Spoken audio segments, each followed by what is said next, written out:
Γεια σας. Τι θα γινόταν άμα σας έλεγα ότι υπάρχει μια επιστημονική ένδειξη ότι ο Χριστός είναι αληθινός? Το βίντεο που ακολουθεί είναι από έναν επιστήμονα που λέγεται Pom Bromley σε μια έρευνα που έκαναν που λέγεται STURP. Οι 33 επιστήμονες και μετά άρχισαν να μπαίνουν και άλλοι επιστήμονες. Αυτό ήταν το 1980 και ήθελαν να αποδείξουν, βασικά ήθελαν να ερευνήσουν πιο σωστά την Ιερά Σιδωνή που λέγεται πως είναι το ύφασμα που τυλίχθηκε ο Χριστός. Ήθελα να δουν ισχύει αυτό το πράγμα, δεν ισχύει, τι είναι αυτό, μπορεί να είναι απλά κάτι που φτιάχτηκε ή τι είναι κτλ. Και πριν πω στα δύο τρελά πράγματα που βγήκανε, θα πω ότι όπως τα κόκαλα του Μωυσή δεν είχαν βρεθεί και συγκεκριμένα κρύφτηκαν, πιστεύω ο Θεός δεν θέλει να προσκυνάμε και να λατρεύουμε αντικείμενα και τάφους και τέτοια πράγματα. Πιστεύω ότι θέλει να έχουμε μια προσωπική σχέση μαζί του. Και γι' αυτό δεν το βάζω αυτό το βίντεο για να λατρεύσουμε αυτό το ύφασμα που ίσως να είναι από τον Χριστό. Προσωπικά οι αποδείξεις με έχουν κάνει να πιστώ ότι είναι από τον Χριστό, όχι ότι έχει κάποιο όνομα πάνω του. Αλλά ναι, είναι ένα πολύ ιδιαίτερο κομμάτι και το κάνω γιατί πρέπει να βρούμε την αλήθεια και πιστεύω αυτό θα βοηθήσει πολλά άτομα να το βρούνε. Τώρα, δύο πράγματα που βρήκαν που είναι πολύ ιδιαίτερα. Το πρώτο είναι ότι βρήκαν κάτι νομίσματα στα βλέφαρά του που ήταν από το 29 μέχρι 36 μετά Χριστόν. Και το δεύτερο τρελό πράγμα που βρήκαν, ένας επιστήμονας χρησιμοποίησε τον όρο νετρόνια έκρηξη. Που εφόσον εγνώσιμο δεν έχουμε πυρηνική τεχνολογία 2000 χρόνια πριν, αυτό σημαίνει ότι κυριολεκτικά επιστημονική φαντασία στην πραγματική ζωή. Οπότε είναι κάτι ιδιαίτερο που ελπίζω να σας ευλογήσει και να το δείτε. Επίσης έχω πάρα πολλά από τα αρχεία αποδείξεων για αυτά που λένε από διάφορες πηγές στην περιγραφή από κάτω και θα πω ότι πάρα πολλές κεντρικές, δεν θα το πω ακριβώς, ειδήσεις έχουν βγάλει δικιά τους εκδοχή για το τι είναι η Ιερά Συνοδή, National Geographic και History Channel και τέτοια. Οπότε αυτό είναι από τους ίδιους τους επιστήμονες, ο ίδιος επιστήμονας που λέει για την έρευνά του. Οπότε ελπίζω να σας ευλογήσει αυτό και καλή συνέχεια.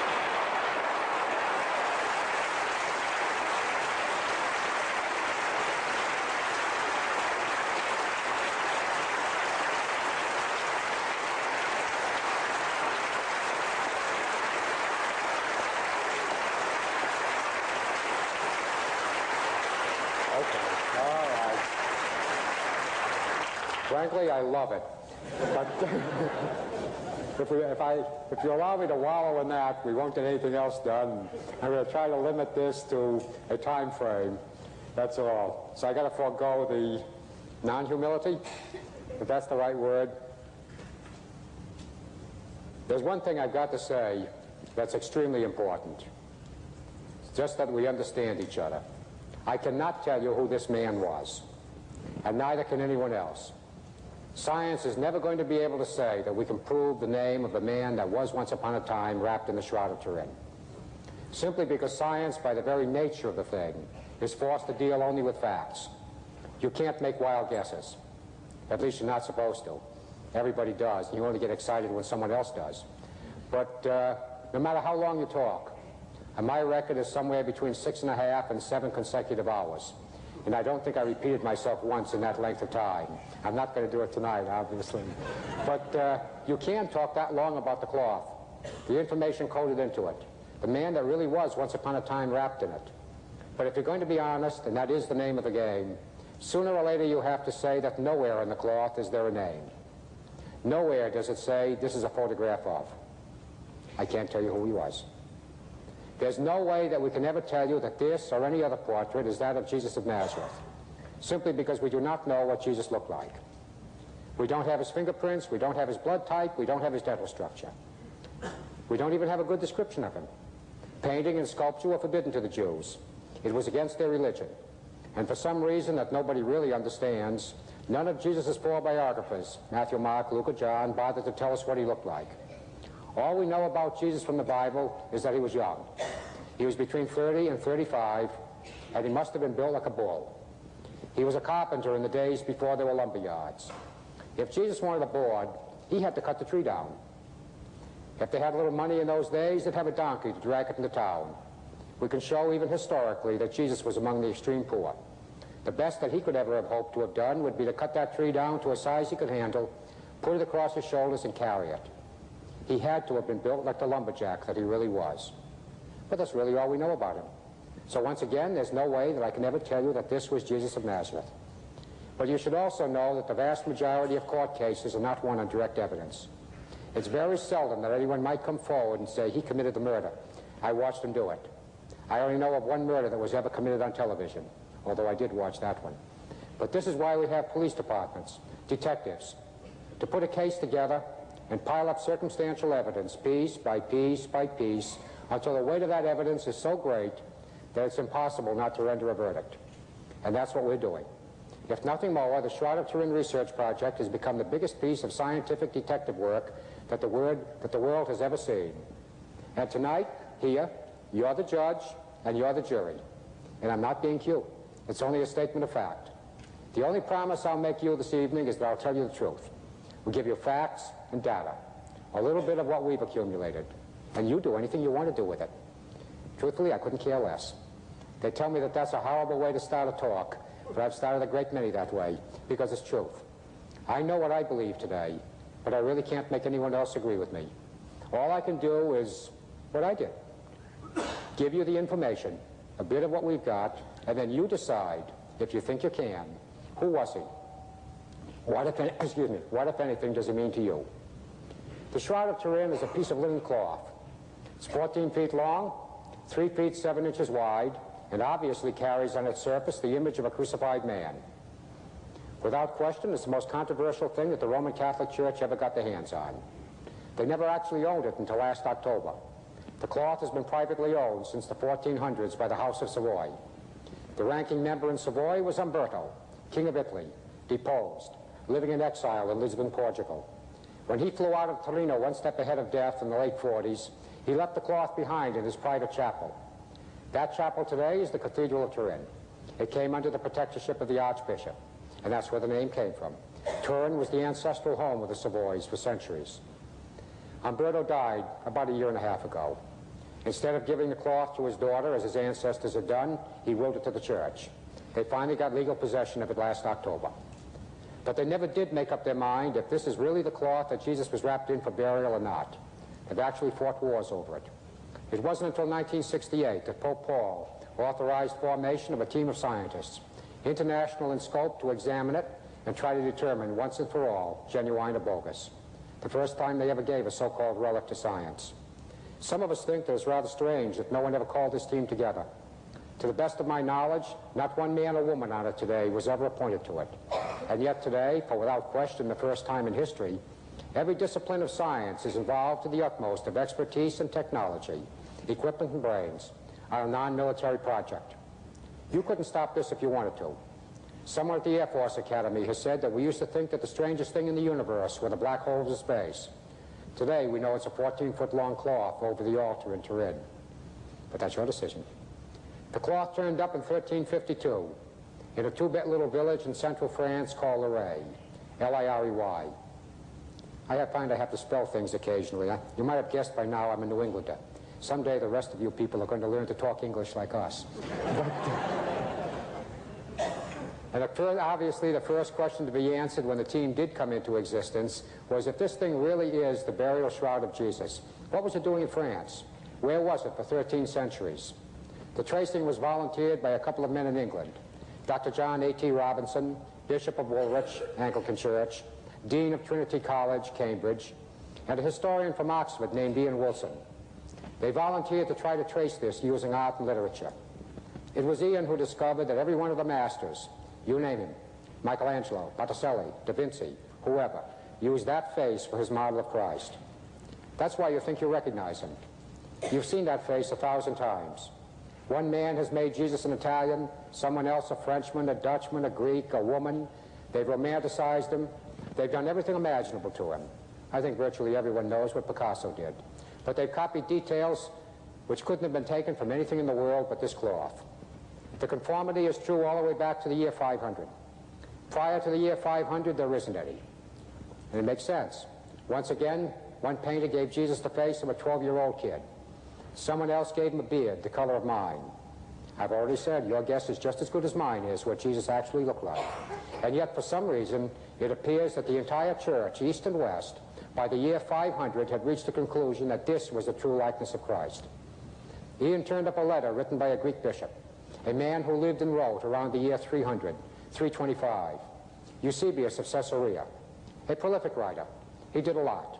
But no church, no denomination has ever considered his work inspired. That is to say that nobody has ever thought that it was worthy of being in the Bible. But he does give us a tremendous picture of what life was like in the early church. Customs, traditions, stories, legends, that sort of thing. And that's where the poor devil got into trouble every time. Like me, he was a storyteller. Like me, they've called him a lot of names. They've said you couldn't believe a word he said. It was sci-fi. It was too far out. Who could ever believe Eusebius? For instance, he gives us the story of Abgar, who was king of Edessa, Turkey at the time of Christ. Abgar was dying of an incurable disease. He had heard of Jesus as a healer. So he sent a messenger, a soldier, from Edessa, at that time it was part of Syria, south into Palestine to ask Jesus to come north and heal him. We know that he never left the nation. Supposedly he told the soldier, "Go back and tell your king that I can't come, but I will send a disciple." Shortly after the ascension, the Apostle Thomas is supposed to have dispatched a disciple named Addai north into Turkey, carrying under his arm a cloth with an image on it. Abgar believed on Jesus. It did not say he believed in the cloth. For my own conscience sake, I've got to say this. I know of absolutely no reason why this cloth should be worshipped. I know that there are people who do. I've met a few. I think that they're extremely wrong. I know of no miracles attributed to it. I know of nothing that's ever happened to anyone by handling it. I know of no healings. You will not have a cancer healed by holding a photograph of the cloth over the body. I read that in the Pulp newspaper not long ago. They were selling photographs. Some people will do anything to make a buck. But I can't talk about lives turned 180 degrees around, and that might be the biggest miracle of them all. But to say that the shroud is that kind of divine, at least personally, I can't buy it. Abgar believed on Jesus. Excuse me. He was healed of his disease. He led the city to the Lord. Edessa became the first Christian city in the world. Well, it's still there. Today it's known as Urfa in south-central Turkey. The Eastern Orthodox Church calls it a holy city. They claim that they date their Christianity back to the time of Christ. There have always been monks and hermits living in caves and tombs around the place, just to be close to it. After Abgar died, his son Manu went back to the pagan gods. He proceeded to slaughter every Christian he could find. The cloth vanished. Apparently it was gone for about 200 years.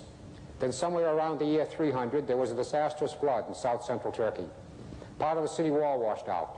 A rock fell out high above the west gate. There in a leather pouch or a bag was the cloth. Apparently somebody had bricked it into the city wall for safekeeping. It was worshipped. It was the prized relic of the entire church, to the extent that the emperor decided that it belonged to Byzantium. He sent an army to get it. It was easy. They were bigger. He welcomed the cloth to Constantinople. It hung there on the wall of a cathedral in what seems to have been a trellis-like frame until the year 1204. Now, there's really no way that we're going to ever prove this, but it does look rather good. Using X-ray fluorescence, we've been able to find every crease that anyone has ever placed in the cloth since the day it was woven, and refold it accordingly. If you follow one set of very deep-set creases, meaning that it had been folded that way for an awfully long time, 900 years, you get something like this. His head and shoulders, remarkably reminiscent of a mysterious relic that disappeared centuries ago, something that nobody in recorded history has ever seen, called the Mandelion. The face of Christ, which is supposed to have hung on the wall of a cathedral in Constantinople. We're not about to prove it, but it does look awfully good that the Shroud of Turin and the Mandelion were one and the same thing. 1204 was the year of the Fourth Crusade. That was the year that the Crusaders breached the walls of Constantinople and sacked the city, stripping it. Ian found a letter written by a French crusader, writing home, "I have seen the Sidwan, the burial cloth of our Lord." Not much of a peg. Another letter. The Sidwan has disappeared. and neither Frenchman nor Greek knows its whereabouts, and that's all. But they put together a case that'll hold water in virtually any court of law in the world. One of the armies sacking Constantinople were the Knights Templar, dealers in religious relics, unbelievably secretive. They wouldn't give you the time of day if they had any choice in the matter. Immensely wealthy. Without question, the wealthiest people in the world.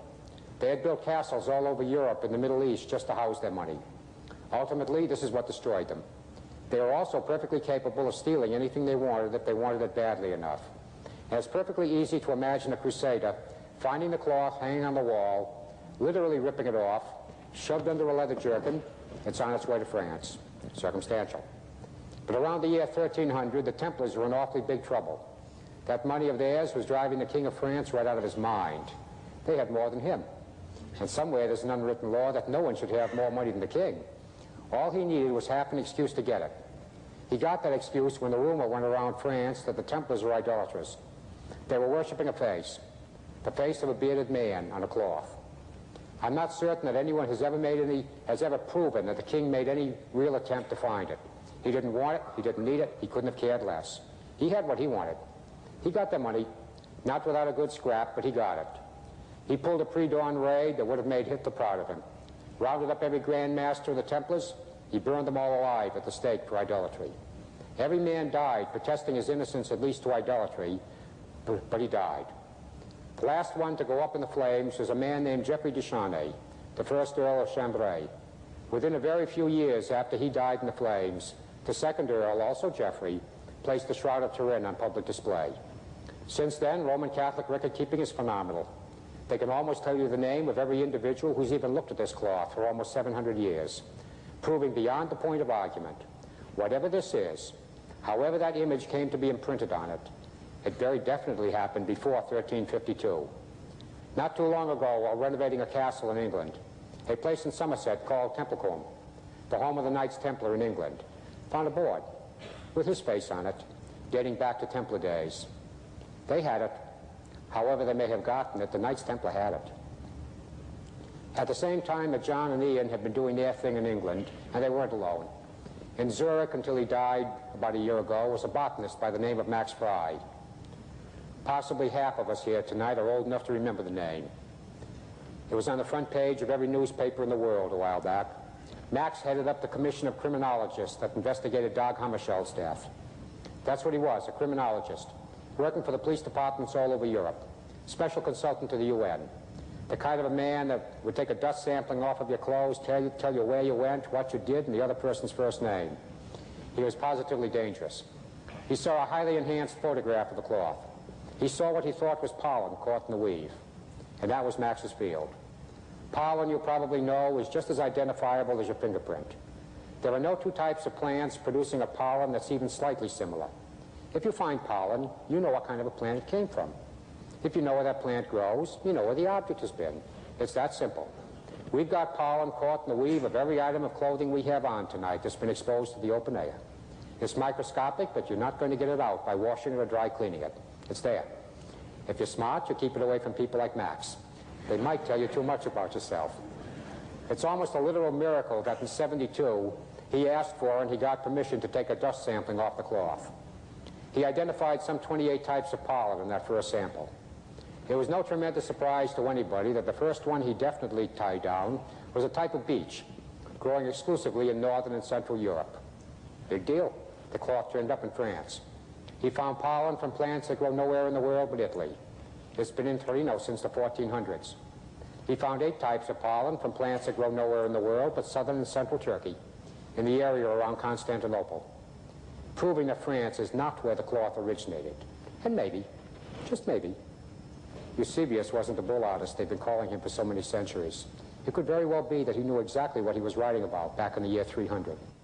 Then Max turned up 9 types of pollen that couldn't be identified in any textbook on botany, and he was supposed to have owned them all. He said it's not unusual that there are a large number of unimportant, unclassified plants. He called it an educated guess. I can't copy the German accent. You go to where maybe the cloth was. A quick flight to Israel, a walking tour of Judea with his glass, and Max found what he wanted. I'm quoting him. Desert plants that grow nowhere in the world but southern Israel, in the area around Jerusalem and the Dead Sea.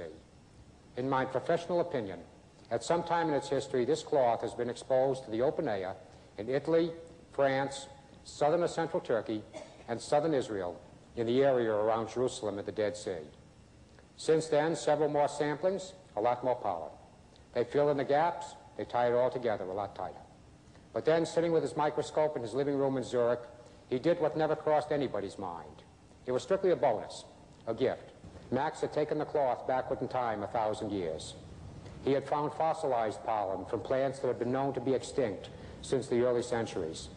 Again, showing rather conclusively that the cloth has got to be at least a full 1,000 years older than its own recorded history. While these men and women, there have been many, have been doing their thing all over Europe and the Middle East, in this country the work is scientific. I suppose that's because that's the way we think, that's where our money is, and that's where the people are that got drafted for the job.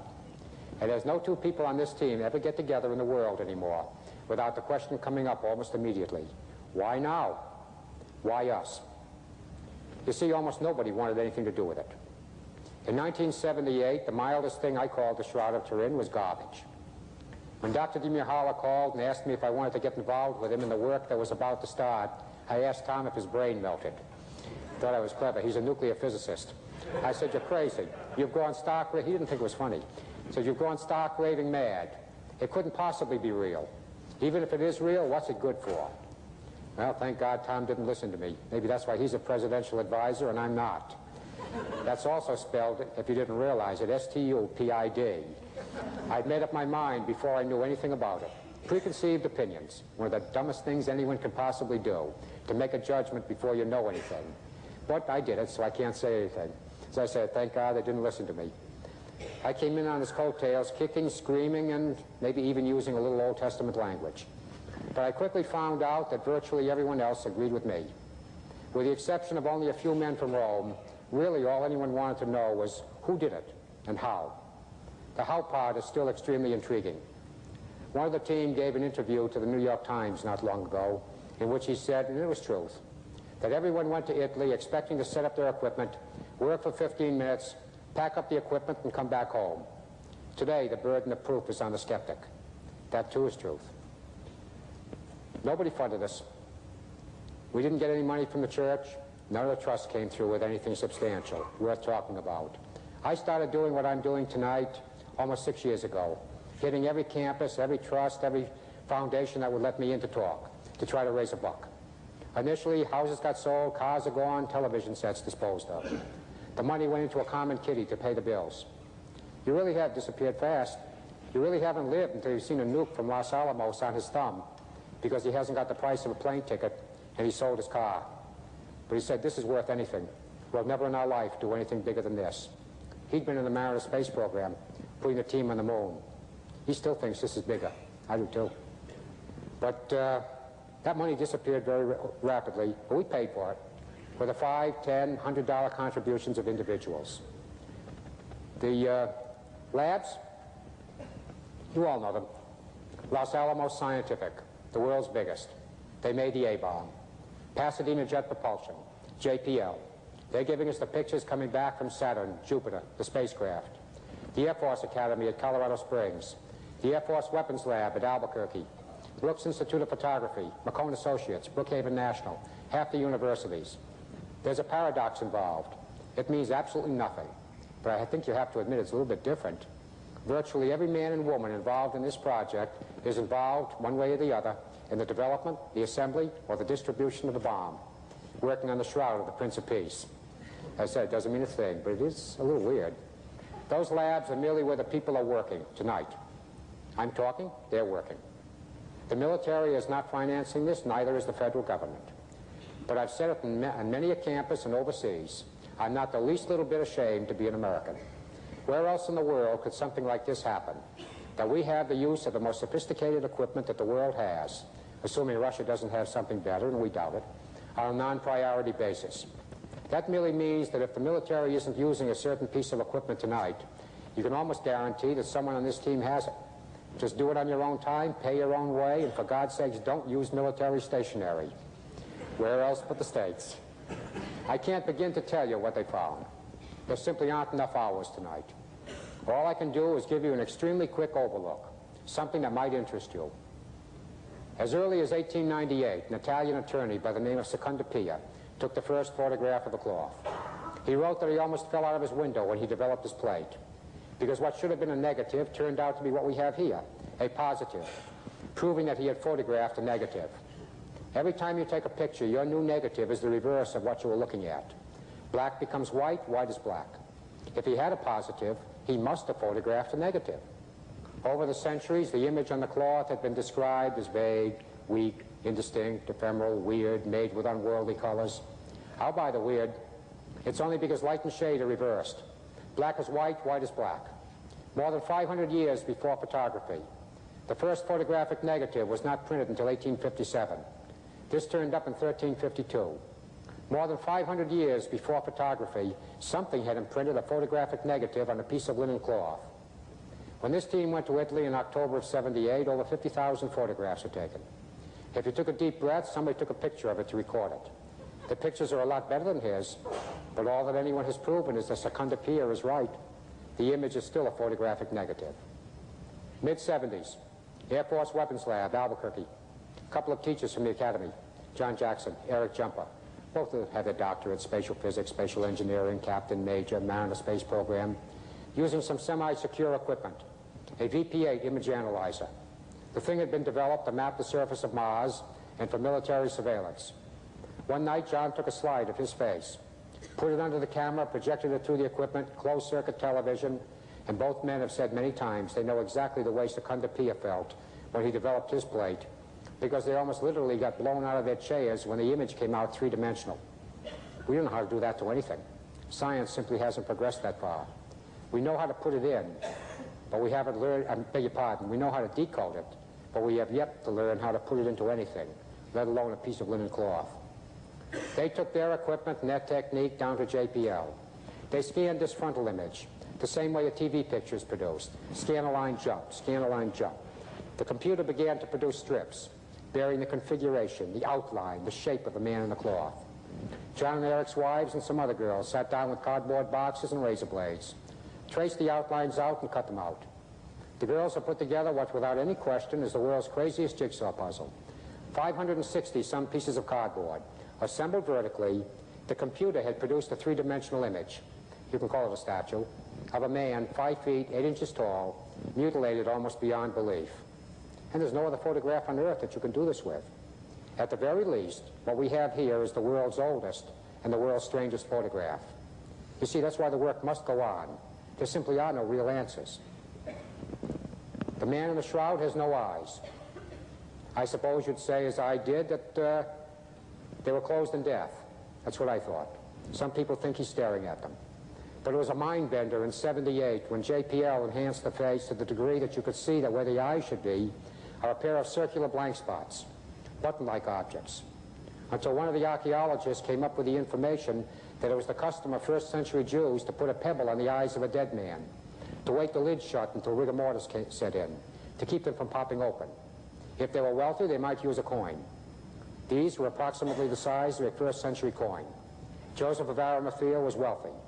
We know that he had money on his person. He had just purchased a piece of cloth with which to bury Jesus. Would he be willing to provide a couple of coins? Your guess is just as good as mine is. The team took an extremely sensitive camera to Italy, the same thing the astronauts have been carrying around the moon.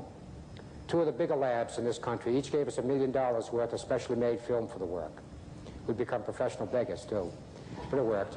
And photographed the eyes. I double-talked it for over 2 years, trying to say it but not say it. I was itching. But now that Father Philos of Loyola has published his book, it amounts to a small paper, his paper I should say, it amounts to a small book copyrighted. I can quote him.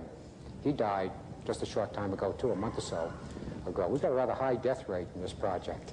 But it's going to be controversial for a while to come. But now that Virginia Polytech is part of the picture, it might not take that long. You see, there are men who are going to tell you there's nothing there, simply because it's impossible to explain it. Why can you see the coins in the first place? There's no answer. Stranger yet, how can you read the markings? No answer. Why do they appear in some types of photography? In other types, there's nothing there. If there really were something there, you should be able to see it no matter what kind of film you're using. But that isn't the case. Yet there is something there. I couldn't possibly make it up. I've never seen a Judean lepton in my life before. I wouldn't know what to conjure up. You can't call it self-hypnosis. Yet we can read 7 out of 10 letters in sequence in the middle of the 2 words Tiberius Caesar. That's what it is, a Judean lepton, minted by a character named Pontius Pilate. The Bible refers to it as the widow's mite, the smallest coin ever minted in Israel. We found 3 of them in a museum down in East Point, Georgia. They look as if they've been cut out of a piece of bronze with a pair of tin snips. But the important thing is that depending on which numismatist, which coin expert you happen to be talking to, this particular lepton was in circulation for a maximum of either 3 years or 7 years. Take your choice. One man says 3, the other 7. But that only means that if whoever put those coins in his eyes was using a coin that was currently circulable, a coin that he could spend in the store, the man in the shroud, whoever he might have been, appears to have died within a 7-year maximum of the 12th year of Tiberius Caesar. That's our AD 29. He died between the year 29 and 36, possibly between the year 29 and 32. How much closer would you like to try to get it? Let me tell you about the man. Once again, there is no name on the cloth, but you've all seen Quincy on television. If you haven't, your kids have. The forensic pathologist, the medical detective, the man who will take a corpse and tell you all there is to know about him. This work was done at Los Angeles Forensic by Dr. Bob Buckland.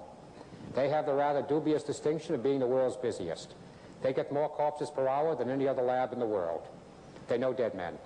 Philadelphia Forensic, Dr. John Gambisia. What I'm about to say is documented. The man in the shroud was a Jewish person. He was between 30 and 35 years old. He stood 5 feet 8 inches tall. He weighed approximately 155 pounds. He took one of the worst beatings the doctors have ever known a man to take and walk away from it. This is the dorsal image. It's his back. You have his head, shoulders, buttocks, legs. His feet are at the bottom. All the white on the image itself is blood. The frontal image likewise. All of the white is blood. It is not a photograph of blood. It is blood. Proven in the laboratory 12 different ways. 2 of them are acceptable in any court of law in any nation in the world today to prove the presence of blood in an object. The man in the shroud took in excess of 120 strokes of a 3-thonged Roman flagrum. A flagrum, a short leather whip, lashes about this long. 3 of them, 2 balls of lead on the end of each lash. They were either sharpened or they had spikes in them. Meat was ripped out of his body with every flick of the lash. He was scourged nude, bent over double and tied to either a ring in the floor or a short post, so that his back was like a tabletop. They could do what they wanted to do to him. He was scourged by 2 men standing on opposite sides. The man on the right was a little bit bigger than the man on the left, and a lot more sadistic. He enjoyed his work. He overlapped his strokes. He curved them around to get the front of the body. There isn't an inch of his body, front to back, and we can see every inch with X-ray fluorescence, that does not bear scourge marks. They picked the most sensitive areas to cut him to shreds. The only place they missed is the pericardium, the area immediately above the heart. The doctors say if he had taken that kind of a beating over the heart, he would have died under the lash, which means that this one had to have been done by experts. They were pros. It was not the first time that they had ever brought a man to a second or 2 before death and then stopped. They knew how to make it hurt the most and last the longest. When one more stroke of the lash would undoubtedly have killed him, the beating stopped. The man in the shroud wore a cap of thorns. Not a circlet, the way we've always envisaged Jesus wearing, but what appears to have been a complete cap. His entire head is covered with puncture wounds, made by a small, extremely sharp and pointed object, such as the thorn. To me, it makes a great deal more sense. I find it very difficult to imagine anybody that would give a man a beating like that, taking time out like a preschooler to make a daisy chain. For me, at least, it's a great deal easier to imagine someone getting a sadistic idea. He says he's a king. He needs a crowd. Grabbing his sword, running out the back of the Fortress Antonia, cutting off a thorn bush. Eastern thorns, of course, are that long. Possibly grabbing a handful from the fire, quickly twisting him into a knot or a ball, maybe tying a rope around it, jamming it down to his eyebrows. Something like that was done to him. The man in the shroud carried a heavy object tied on his shoulders after the beating, something that weighed between 70 and 100 pounds. He has no flesh left on his shoulder blades. The wounds have been rubbed together. The flesh is chafed off. Undoubtedly, this would be the cross piece of the cross. Contrary to paintings and sculpture, such as the Way of the Cross, there really is no record that the Romans ever made anyone drag the entire thing. At least normally, if there is such a word, they would tie the cross piece on in the position of crucifixion. Then they would march the victim through the streets to the site of the execution, always taking the longest possible route, wandering up one street and down the next one. The entire idea was to deter future crime, to keep you from doing whatever it was this poor devil did. They wanted the greatest number of people possible to see him dying. The records say that they would have a leash around his ankle, a strip of leather like a dog, to keep them from running away. They also say it was considered fun to pull their legs out from under them with their arms tied in this position. The man in the shroud has the end of his nose gone, with dirt ground into it from a bad fall. He has no skin left on his left knee, with dirt in it. He took at least 2 major falls. Someone worked him over rather badly. He was belted in the face more than once. He's got a shiner that's a real beauty. He appears to have a broken nose, but he has no broken bones. The nose is cartilage. There appears to be a separation in the cartilage. It's almost as if someone might possibly have taken a club and hit him sideways across the face. Someone grabbed his beard, ripped it out. His beard was plucked. They had a great deal of fun with him. This is not a photograph. It was done with a computer. Neither is it color accurate. It isn't intended to be. The idea was to determine how much blood was visible in his face. Using the big computer, they've subtracted everything in the face except the blood. There is nothing visible in this picture except blood. They certainly didn't leave very much of him, did they? To me, if nobody else, that's Isaiah 53. He was mutilated beyond that of any other man. At the very least, this is undoubtedly what you would have seen if you'd seen him hanging on the cross. The man in the shroud was crucified. Once again, not the way we've always imagined Jesus being crucified, through the palm, but through the wrist. Probably the simplest thing I've ever known of anyone to do in shroud-related work. Someone obtained a cadaver, the body of a man. They took his arm off at the shoulder and nailed it to the wall with a 10-penny nail through the palm, then sat and watched it for a couple of hours. In something less than 2 hours, the bones in the palm separated, the nail ripped through, the arm fell. Simple conclusion, a nail through the palm will not support the dead weight of a man's arm, let alone a body in the throes of death agony. But we have a small space in our wrist, just below the heel of the hand. Ironically, the size of a square-cut nail. A couple of these little toys driven through there will hold any amount of weight. If you've never seen one before, it's a crucifixion nail. Cute, aren't they? A pair of them driven through the wrist will hold anything. It does not conflict with Scripture. I realize that depending on which translation of the Bible you might own, the Gospel of John uses the word hand, or palm, for the point through which a nail was driven through Christ's body. But the Greeks have got at least 3 words for everything. It was a native-born Greek pastor that said this. I took this to Pastor Zekas. If this were the 1st century, he'd be a bishop. He's in his mid-80s. He's still servicing 9 churches on foot and with a donkey. He's got scars on his body to prove what he believes. He's been stoned for his faith more than once. He laughed at me. He said, Paul, you Yankees are all alike. You're just never going to get it through your thick, stupid Yankee heads that we Greeks have got 3 words for everything. And he's right. If any of you are Greek, I've got to ask you forgiveness in advance. I know what my pronunciation is. I've had Greeks scream in agony when they heard me try, but it's the best I can do. There's the word pamera, which covers this part of the body. It was not used in the New Testament. The word that was used is chire, C-H-I-E-R. It covers this part of your body. You can translate it finger, palm, wrist, forearm, elbow. Take your choice. About 400 years before Christ, at the command of Caesar, 70 rabbis were ordered from Jerusalem down to Alexandria to translate the Hebrew Bible into Greek. You can still purchase that book. There's probably a copy in the pastor's library. The Greek translation of the Hebrew Scripture. The word chire, same word, used many times. Somewhere in Chronicles, one of the kings wore a ring on his. It refers to the joints of the chire. And in Genesis 24, Eliezer, Abraham's servant, was ordered north into Syria to purchase a wife for Isaac. He gave Rebekah gold bangles, bracelets. She put them on her chire. Where do you girls wear your bracelets? It's identically the same word. Our only problem was that until 1979, we did not know how to crucify anyone. Everything that we've ever taught or been taught on the subject has been based on the imagination of writers and artists over the centuries who've tried to put a story together with virtually no information. You see, Constantine outlawed crucifixion in the year 315. There hasn't been a recorded one since. We simply forgot how to crucify someone. Maybe we should forget it again? And then again, maybe it's doggone near time the church found out what a crucifixion is? You're never going to forget it. We throw the word around awfully loosely once or twice a year. We get maudlin about it. We sing about it. You know, the old rugged cross?